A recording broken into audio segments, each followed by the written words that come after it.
We have breaking news. Let's get right to it. Past 24 hours, we've seen 34 new cases of COVID-19 here in Utah. Following breaking news out of Utah, a magnitude 5.7 earthquake hitting just after 7 a.m. local time, about 10 miles west of Salt Lake City. You need 100 to 150,000 tests a day.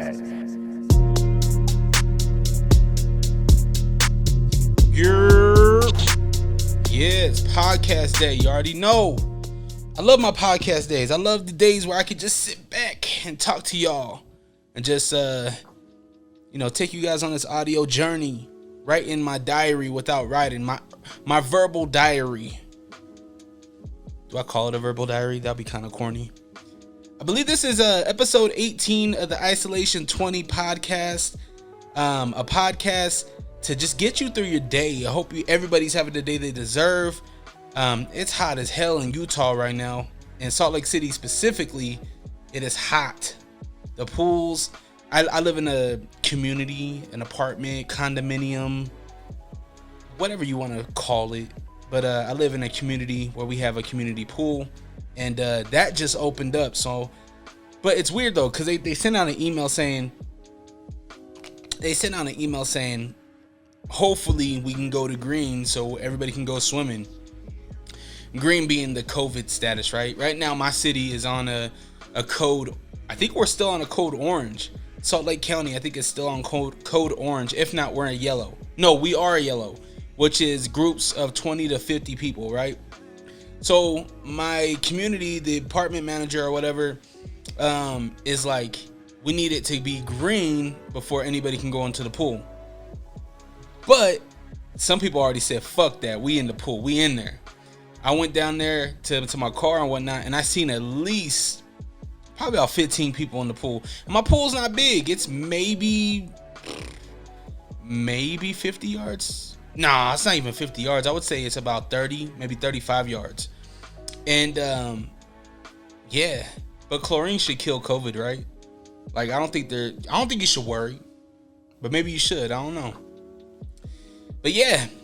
Hope everybody's feeling good. Hope everybody's feeling great. The weekend was great. I've been having some good weeks. Like, aside from all the bullshit that happens in life, I feel good. Family's happy. I've been real happy. My friends have been doing great things and whatnot. So just life in general is just feeling real positive and real good. I do gotta say rest in peace to my Uncle Harold. My Uncle Harold passed away, and so that kind of sucks, but at the same time it was an uncle that has been hurting for a long time. He had a lot of medical issues and things like that, so rest in peace to him. But I'm happy to see that you're not suffering no more. And man, death is a strange thing, man.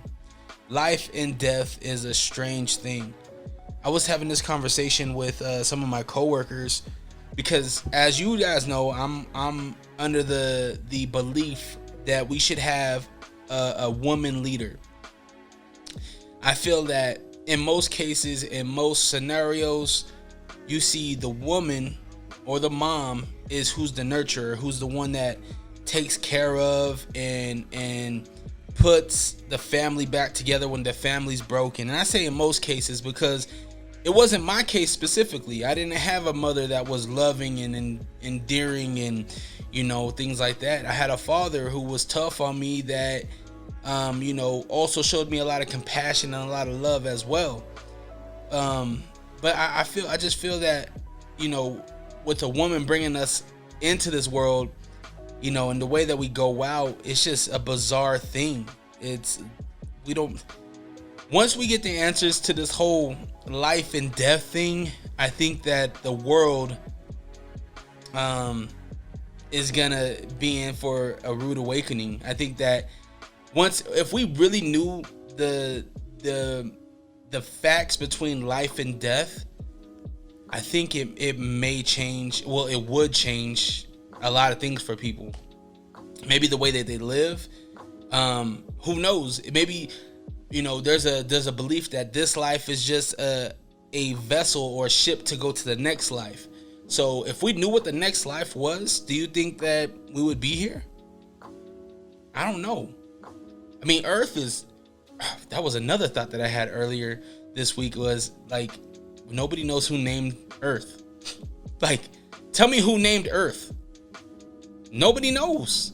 It's a beautiful thing. But I think that, like, if we knew what was next, and if it was an enjoyable experience, you know, whether if it's paradise or whatever it looks like, the next step, I think people wouldn't even try to even kick it here. The population of Earth would be 0, because if we came out knowing, I think we would. Oh, but how would you off your folks though? Like, if I knew that my son, my whole family would have an incredible life, like I'm saying, health wise, you know, whatever that, emotionally, all that stuff. If I knew that they were gonna go on to the next life and that shit just be amazing, would I have to take out my family? I know it's a sick thing to think about. It's awful, right? It's awful to think about. But I don't know, I'm just throwing that out there. And the whole thing with Earth, I don't even know how that came about, because I was just thinking about that. I was like, damn, like we celebrate a lot of people, like Steve Jobs, right? The iPhone. We celebrate these Bill Gates, you know, Microsoft. But what about the people that named like certain things, like named the first spaceship that went into the, you know, into the atmosphere, to the space, or the people who invented the hat? You know, I wear hats all the time. Who invented hats? Who invented the camera that I'm on? I mean, I knew it back in the day, just as like a history project, who created the first camera, but it's like, damn, we don't even know who named Earth and how that name even came about. I believe it's a Greek thing. I think like Venus, Jupiter, and things like that, I think that was a Greek thing. I could be wrong, but it's just interesting to think about. Friday night, I was at a bar named Sue, Friday and Saturday. Friday, I was at Highland, and that was fun. I don't get to play at Highland often, just because they have their own little house DJ over there. I think it's Sam I Am's over there, and then they have bands and stuff like that. But because of COVID, it doesn't make sense to bring a band in, because it's limited seating, and just you have a limit, right? You have a cap on how many people can go in there. And so it doesn't really make sense to have a whole band in there. So it's been a blessing for me, because I'm able to get booked there and actually play and you know, things like that. So I was at Highland on Friday night, and salute to CJ's friend Jared, Zoe, Big John, Eric, everybody that came out on Friday night to Highland. That was a blast. I had a really good time, and I hope you guys did too. It sucks though, because like not a lot of people, you have to dance at your seat, right? You have to dance at your seating. You can't just like go on to the dance floor, because there is no dance floor, right? Now that we have to like move chairs around and stuff like that. So a lot of people, they forgot that, and so they were on the dance floor, and they get told, hey, sorry, you know. But a lot of people are understanding that, you know, to be asked to go back to your seat, you know, they're understanding over it. I just hope that we can go back to normal soon, just so it's not awkward and we can actually get busy. Saturday at Sioux State, Waldo came out. Salute to Waldo, John, everybody that came out to State on Saturday. State is home base for me, right? I always talk about State. And, you know, with it being so nice outside, we got the patio out there. So if you're in the Utah area, Salt Lake area, whatever, come through. You know, check me out on Instagram. Find out when I'm going to be there. It's a good time. It's a real good time. I have fun. I love that place. I have a lot of fun. Something that hasn't been fun is the amount of fucking food I've been eating. And I shouldn't say that like that. I mean, I eat good during the week, and then the weekend came. And it's, you know, it's Father's Day, it's birthdays, it's, you know, a bunch of other shit. And I have had so good discipline at home. I'm really good on being disciplined. But then once I get around the family, the friends, they're like, yo, here's a shot. Yo, here's a Modelo. Yo, here's a Corona. Yo, here's a, you know, piece of cake. You know, we're celebrating. And it's like, yeah, I need a little bit of that. I need a little bit of, you know, a little bit of that. And I think it's about balance too, right? So I'm not gonna lie to you guys, I have not stepped on the scale just because I do not feel confident in myself right now. As far as my weight loss goes, I feel fantastic. Like, I don't feel like I've gained anything, but there's a difference between doing work and expecting results versus not doing anything. And I wouldn't even say expecting results, but expecting that the scale probably will say something that you don't want it to say. So I got my water. I haven't really, I only drink water and beer, and beer is probably it's not the best thing. But yeah, weight loss has been okay. It feels good when you get those compliments, you know, especially like with the bars opening up again and stuff like that. Folks have been like, yo, Dre, like the folks that haven't seen me in a minute, like, yo, Dre, like I've noticed like you lost weight, like you've lose, and that feeling is fantastic. Anybody that is on this journey or thinking about getting on this journey, like when you get those compliments, it's so awesome. It's really dope. And likewise, like I think that you should give compliments as well. And it goes aside from even weight loss. If you see something dope, yo, call them out. Like, yo, that's dope.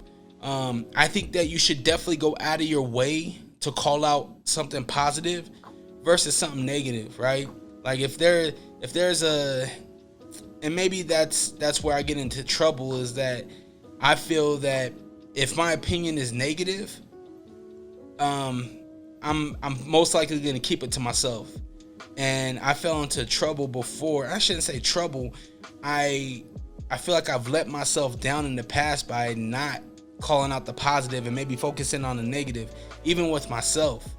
So that's something that I'm working on individually, you know, just really calling out the positive, calling out something dope, and things like that.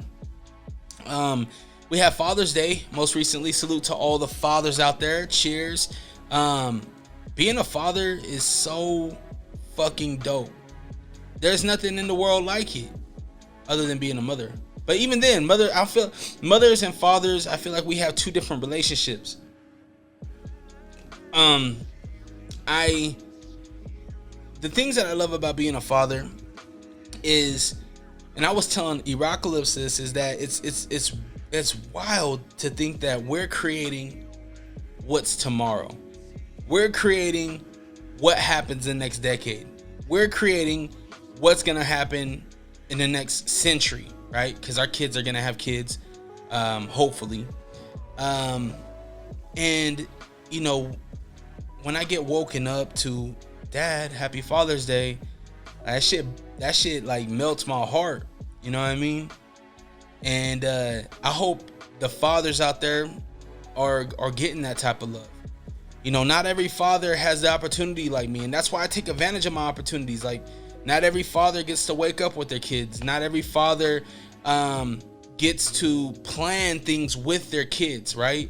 Versus I have friends, I have family that have, you know, their fathers, but at the same time, they're not together with their baby's mom, so they have to kind of like coordinate things and stuff like that, and it just seems like a hassle.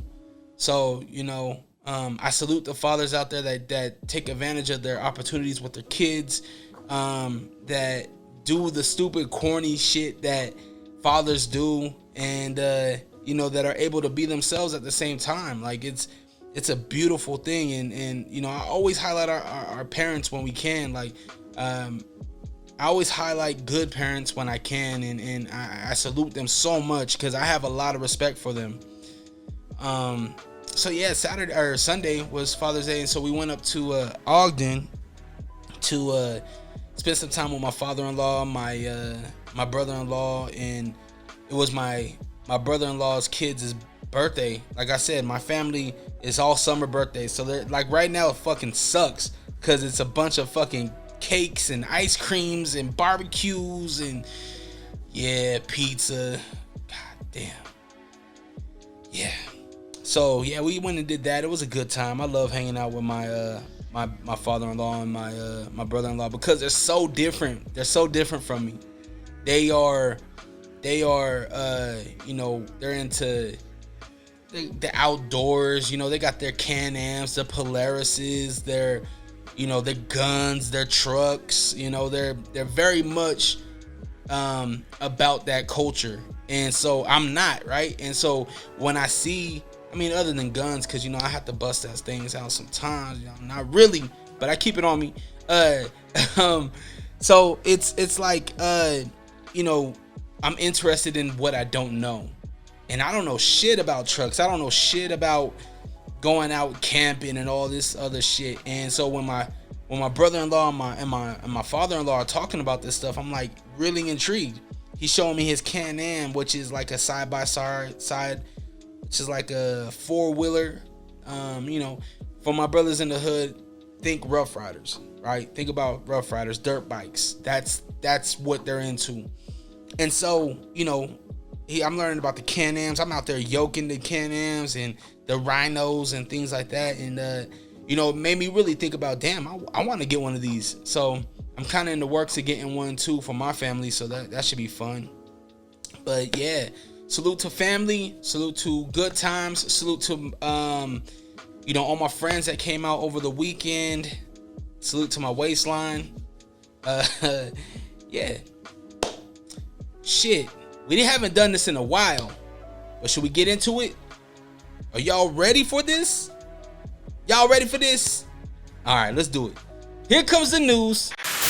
Mr. Trumpito, Donald Trump, said we're gonna go Tulsa. We're gonna rally up. I know it's Juneteenth, but we're gonna rally up. We're gonna do this, right? I'm gonna get this convention center. I'm gonna get the one next to it. There's gonna be 1 million people here. 1 million. 1 million people, easy. That's what Donald Trump said. Mr. Trumpito. The day comes. I'm watching the news. Cause I'm like, okay, what's gonna happen? Like, is he really gonna have the turnout that he says he's gonna have? And I thought he was. I ain't gonna lie. The way Trump be talking, he's so confident with it. There's gonna be millions. We're gonna kill it. Come to find out, this man did not even break 7,000 in attendance. Now you might be saying, yo, it was COVID. COVID-19 kept people indoors. COVID happened before this was even planned. To my knowledge, maybe it wasn't. But they had totals, they had numbers, right? They had numbers saying, yo, this many people RSVP. They said, yo, we pulling up, right? They had people say that they're gonna show up. They reserved their seats. Well, they didn't show up. And this is a sad thing. To see the workers break down the second stage and tear everything down that was unneeded, that was depressing for those guys. It was funny to me though, I ain't gonna lie. Yeah, so he didn't have the turnout that he wanted. I don't know what this means for his campaign. I honestly don't think it means much. Somebody said, I don't even know where I read this. I might have been Twitter. I forget what article it was, but said that the Democrats went in and falsely reserved seating. But the Republicans said, no, that wasn't. I mean, the Republicans said that, but the Democrats are saying, no, we had nothing to do with that. I don't know. If it was, then that's a sly move, yo, to be like, yeah, let's go ahead and let's run these numbers up so it messes him up. I don't know. But I do know that less people there means a less spread of COVID-19, which we do not want. COVID-19 in the United States. Hold on, I got a note for you guys. In the United States, as of June 22nd, which is today, at 3:27 p.m. Mountain Standard Time, the United States has confirmed, this can't be right, are you serious? 2,342,572 confirmed cases of COVID-19. 121,947,000, what did I just say? Hold on.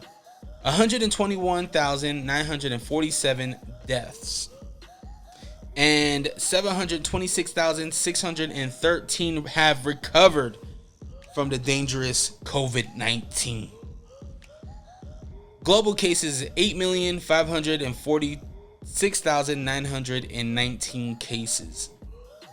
So a lot in our nation, a lot globally. here specifically. I'm going to get real specific, real domestic to the Utah area. So if you are not in Utah, I apologize, but you should know what's going on within your area. I'm giving you guys updates on what's going on in my area. There are 17,462 confirmed cases of COVID-19. That is 394 new cases since yesterday. So I don't know. It's looking bad right now for Utah. There has been 158 deaths. Just 3 people died yesterday from COVID-19. Like I said, I continue to say COVID-19 cases are up in the air. I don't know how to take them. I don't know if we take them as, this is true, because some of them are dying from pre-existing conditions. You guys know the conspiracies. I don't gotta say it.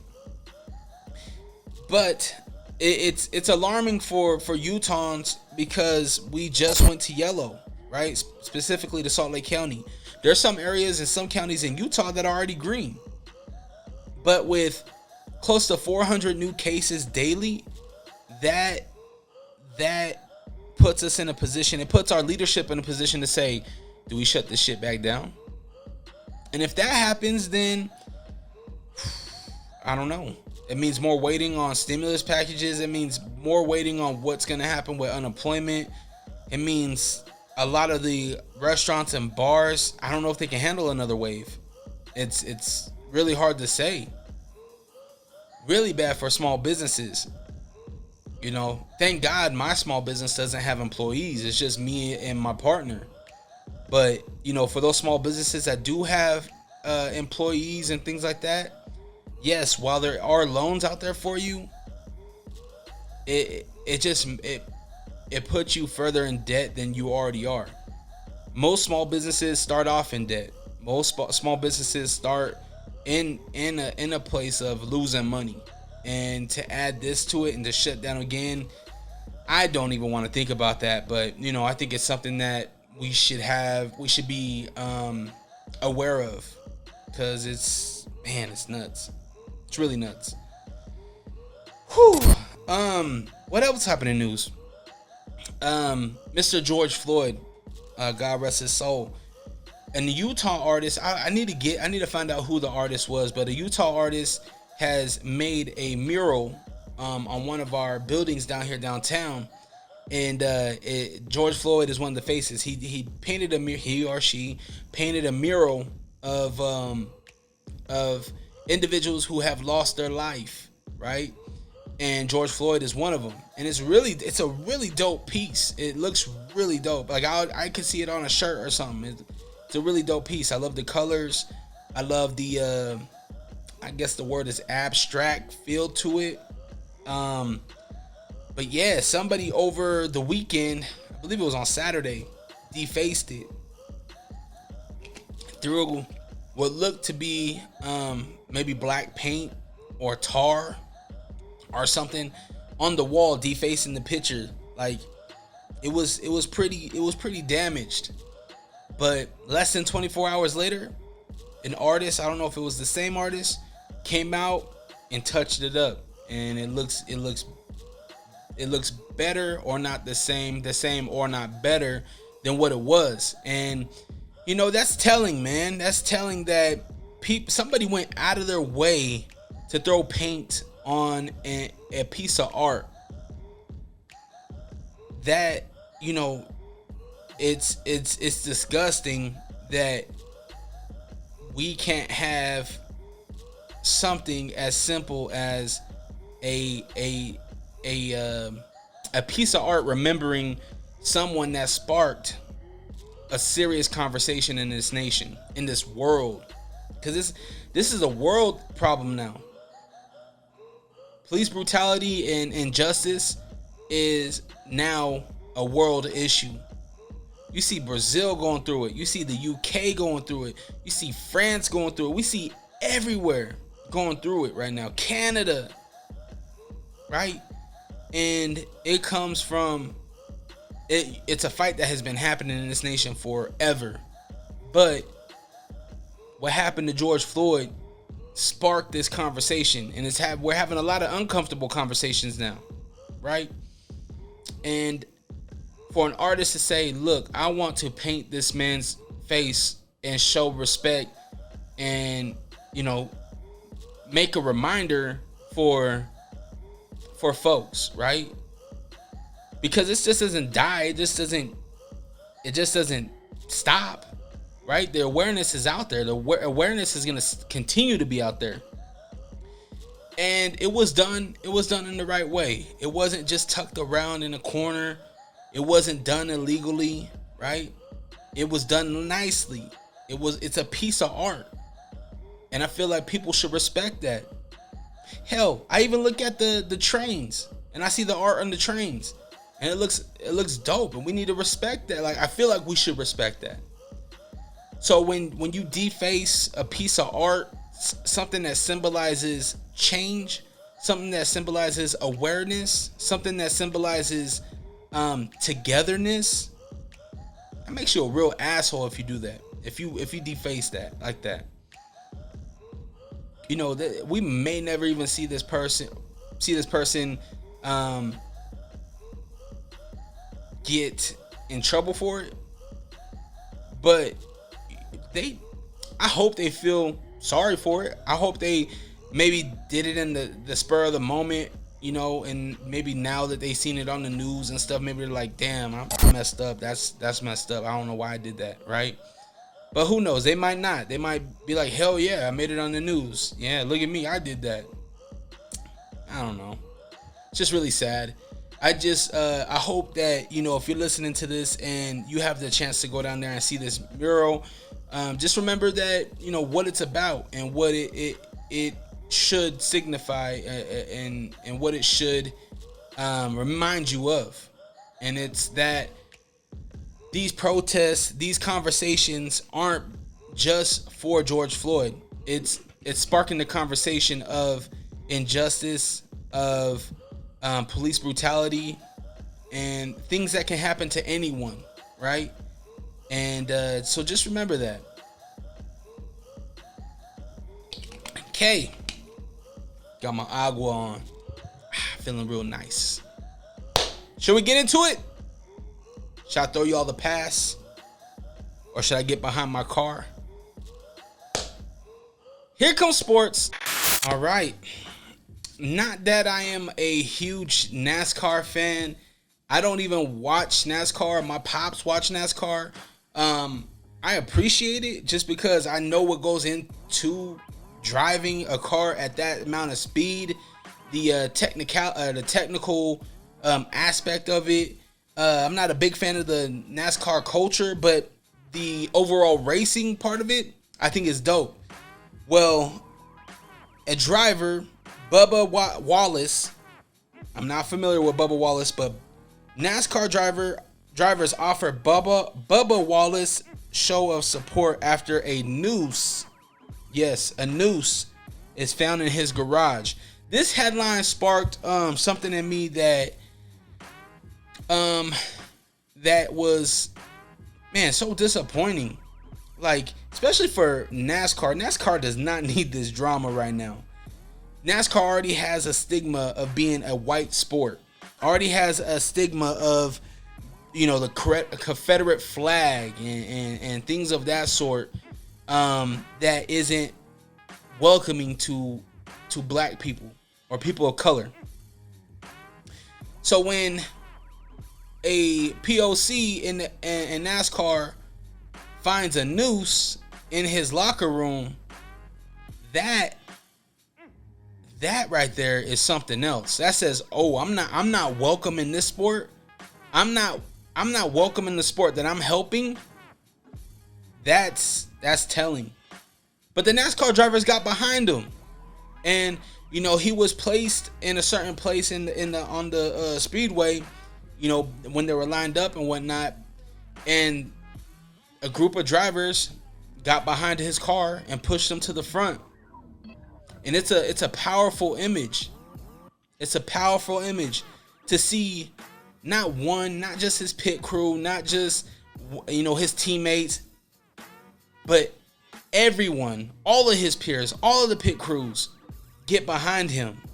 I'm talking about hundreds of people on the speedway walking behind him, behind his car, in show of support. Right? It's a beautiful thing. And you might be saying, they're just doing it for show, or you might have your other motive behind doing it, but that image alone is powerful. And I hope they were doing it genuinely. I hope they really do support and want change in their sport, and supporting Mr. Wallace. But who has access to the garage, though?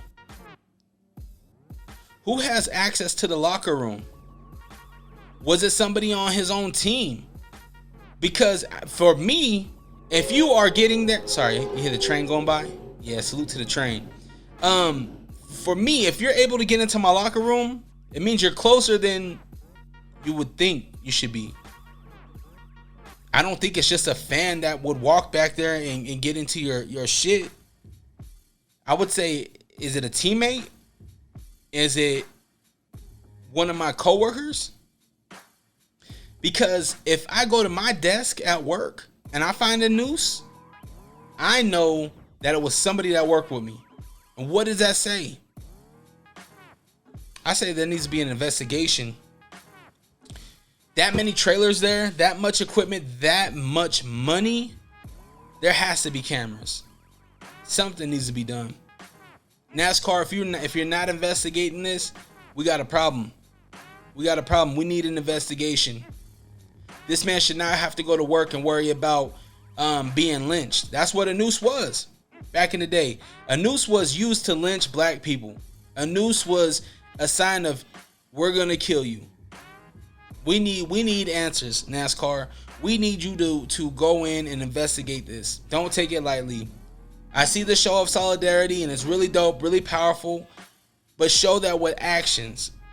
Make sure that whoever did this, that they are taken care of the way that you see fit. Whether they're getting fired, being fined and fired, right? Whatever that is, that's a show of hate. That is a show of hate, and that is something that NASCAR, not only NASCAR, but the employees of NASCAR shouldn't stand for. Nah, we ain't with that. One of my all-time favorite wrestlers, The Undertaker, has a documentary out, The Last Ride. It's an in-depth look on Mark Calloway. It's Calloway, right? I believe it is Calloway, because I always remember that The Undertaker and Sway had the same last name. I was like, yeah, they're brothers, but they're not really brothers. So it gives a look on his life for the past 3 years of his career, his iconic career. You can't look at wrestling without really showing love to the Undertaker. No matter if you are a Rock fan, a Stone Cold fan, a Kane fan, whatever you are, the Undertaker will always be named when you're talking about wrestling. Always. The Dead Man. I mean, he debuted in 1990? And they did it in a really dope way, because I think he went from, and correct me if I'm wrong, whoever is the WWF, wrestling, professional wrestling guru out there, correct me if I'm wrong, but I swear he went from WCW late 80s, and then he came over to WWF, and I want to say it was either WrestleMania, Survivor Series. I don't think Royal Rumble was a thing back then, but I think it was Survivor Series. It might have been. But, excuse me.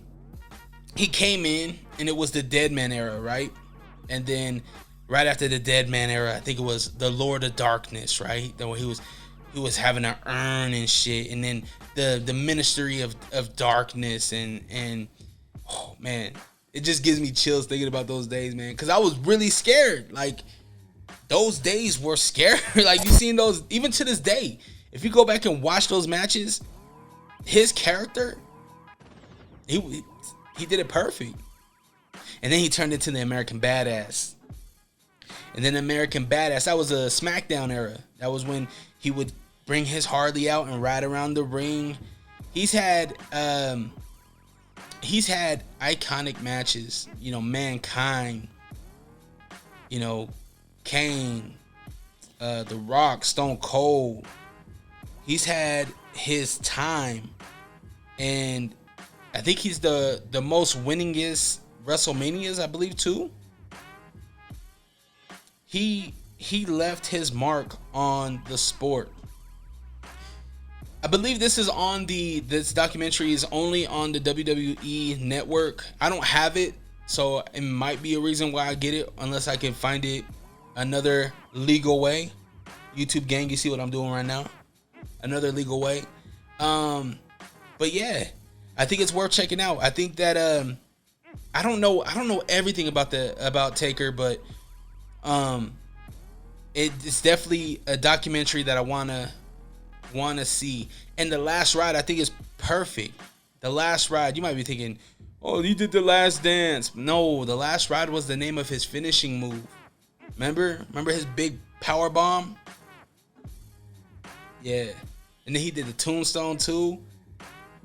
His chokeslam was dope, but Kane's chokeslam was better. Remember when he would walk on the turnbuckle? Come on, man. Taker was dope. He was real dope. Okay, fight fans. UFC 251 has been talked about. Fight Island has been talked about. It has been finalized. UFC 251 is going down Saturday, July 11th. Guess where? Fight Island. Where's Fight Island? Abu Dhabi.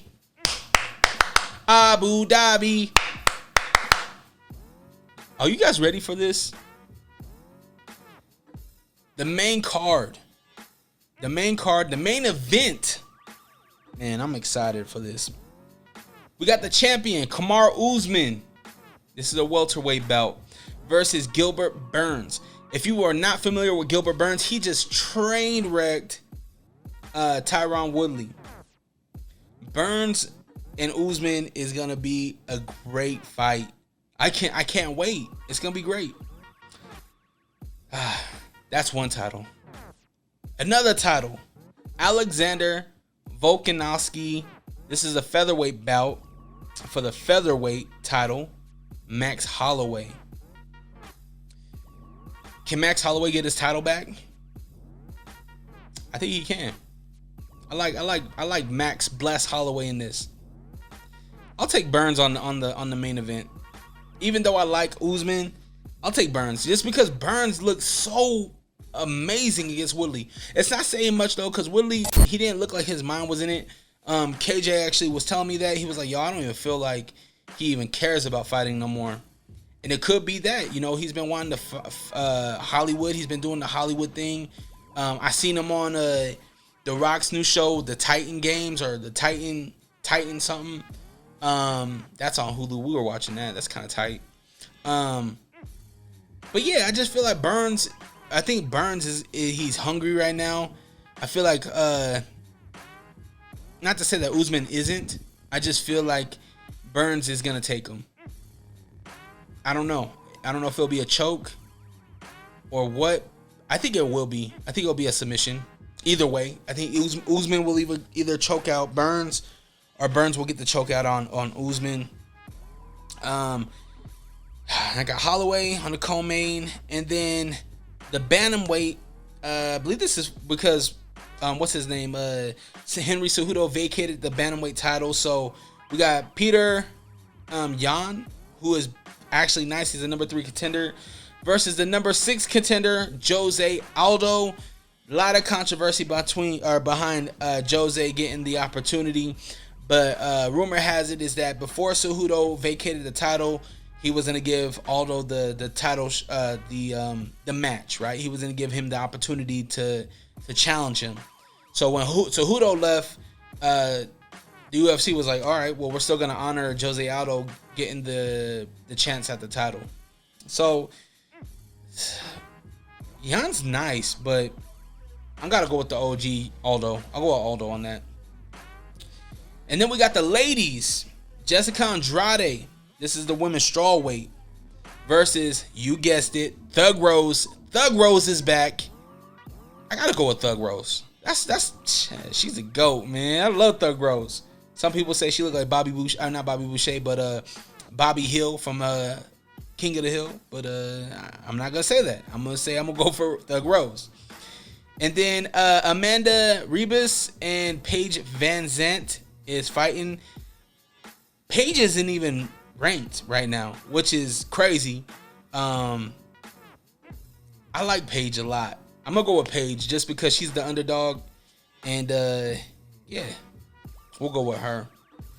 But yeah, this fight is going down July the 11th in Abu Dhabi on Fight Island, the first fight on Fight Island. So we'll see how this goes. You know, if the country shuts down again, this might be an alternative. I don't know if Abu Dhabi is gonna be down with it, but we'll see. Thank you, Dana White, for making all this happen.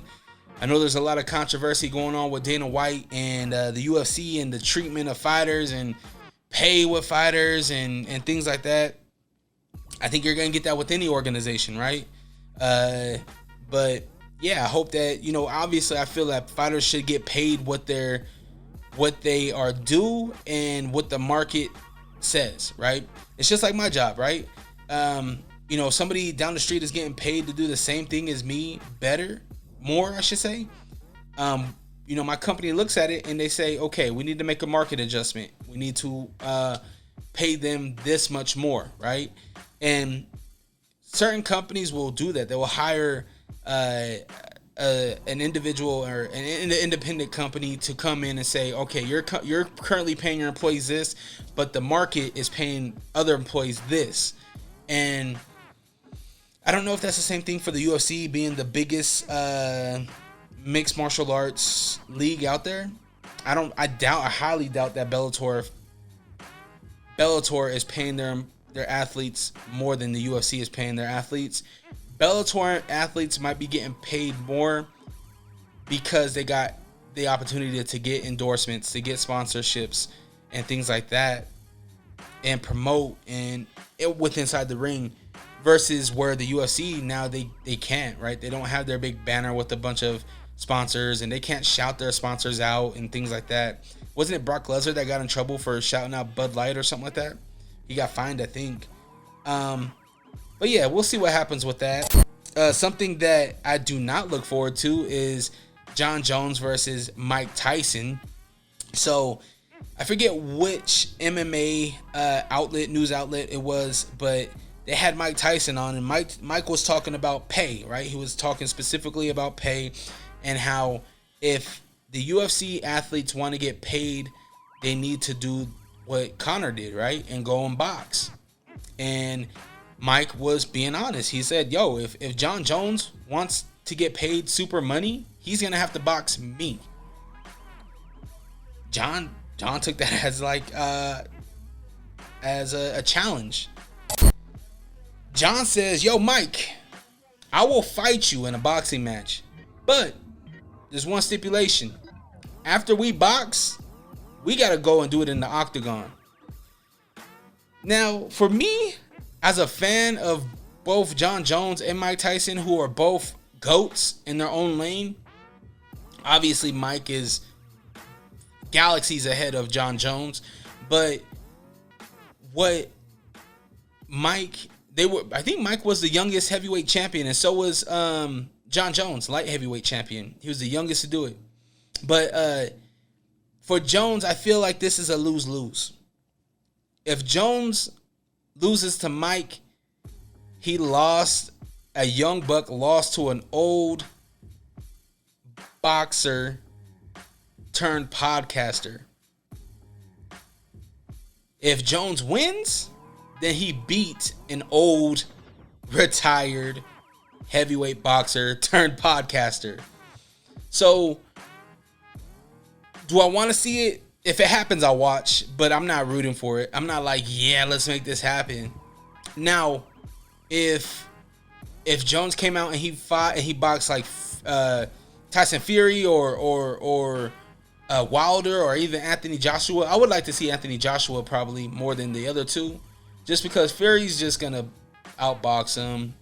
Wilder needs another fight after that. Arguably second Fury loss.